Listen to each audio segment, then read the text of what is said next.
Romeo Odisha blog रे सबके स्वागत। इटा जो छु मोर संग संगे गरम गरम पकड़ी इटा बाइले पाक करछे। इटा बैग रे जो छु इटा खावा लागी देखि पाते केंद्र मौसम बढ़िया होचे सब आड़े वर्षा आइतला आज ने छाड़लान।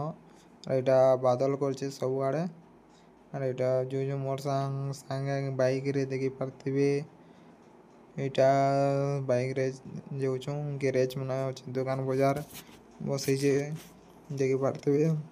इटा भल लोकेशन के आनु पगड़ीटा काढलु न जोता कलु जे खामु आज ने देखि पाते सब ग्रीन दीचे वर्षा लागी पगड़ी संगे जलपी गरम गरम अच्छे ता संगे कोल्ड ड्रिंक मोर संग मिर्चा के धरछे खावा लाल बत्ती जलवा सब आड़े आगो तो इटा सब आड़े ग्रीन दीचे गुटे भल जागे लोकेशन के आइछु सेना फोटो फुटा होछन देखि पारथिबे इटा मेघ सब आड़े करछे।